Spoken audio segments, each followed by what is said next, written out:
Child, y'all ready?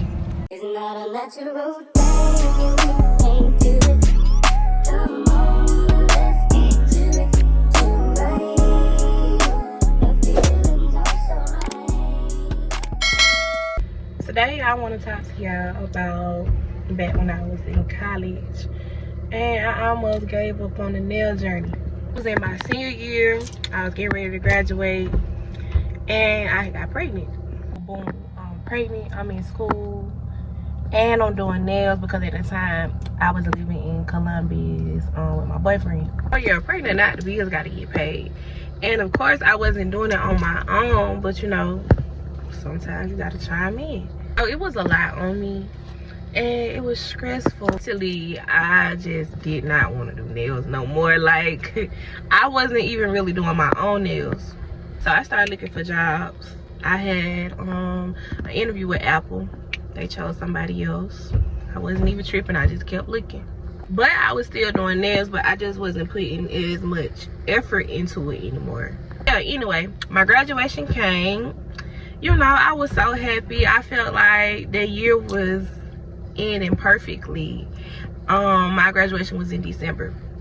Right after my graduation, I caught COVID. So I caught COVID, he caught COVID. And I was really down bad. Like, I didn't go anywhere. I felt horrible. But I overcame it, right? How everything was all good. Well, a couple days after I got better from COVID, I lost my baby. And a couple days after that, he got locked up. And because he was in my car when he got locked up, I didn't have no car. It was so traumatic for me because I was trying to process my miscarriage. And I witnessed the police draw the guns out on him because he FaceTimed me. Yeah, I'm dealing with all that by myself in this house. I started spiraling into a depression and I had to come back home. Ended my lease. And I basically like kind of shut down. I wasn't talking to nobody. I was in the house. I wasn't on social media. I just kind of disappeared. I ended up going to a temp service because I knew I had to get some money because, like I said, my boyfriend at the time was in jail. Y'all know how that go.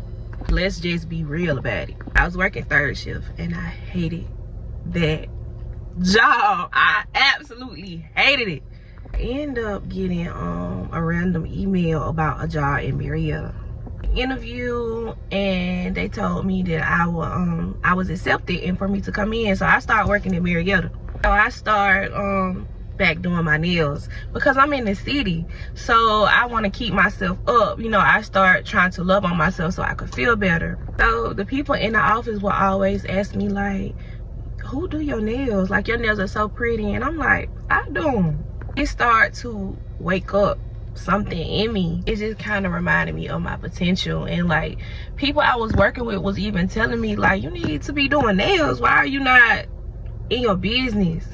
And me working in the city with so many different people and traveling around, it like reminded me of dreams that I had as a kid. Like, it's so much more out here to be doing. So eventually I quit that job and I went to go work at an actual nail salon in Fayetteville. It was a black owned nail salon, but I was also doing nails at home. And the nail salon was cool, but they didn't do acrylic. And then they started trying to make me just do pedicures. And I'm a freestyle specialist. I want to do some nails. I jumped out on faith and I got a suite in Noonan. And my clientele increased so fast. The process of all that, I started going to church because I just felt so empty in the inside. I was smiling, I was laughing in front of people, but I was hurting. Shout out to my mama and daddy because I grew up in church, but I strayed away. It had been a long time since I had been in church. But when I tell you that darkness is drawn to light, I was in a real dark place. I didn't have no choice but to go back to what I knew. All that to say, if I didn't go through all that and if I didn't lose everything that I had in Columbus, I wouldn't be where I am today. Jeremiah 29:11 says, for I know the plans that I have for you, plans to prosper you and not harm you, plans to give you hope in the future. Really live by that because Yes, it hurt when it happened, but it was necessary to be where I am now.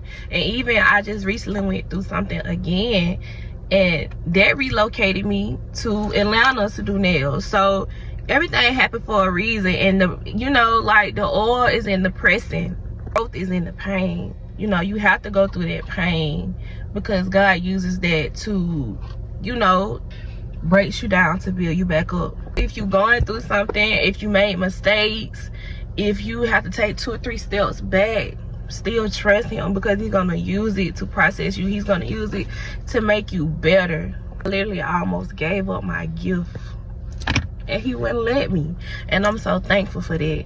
So I just came to tell y'all the story so that you can keep your faith and keep moving, because he got you. You just gotta trust him. Bye, y'all.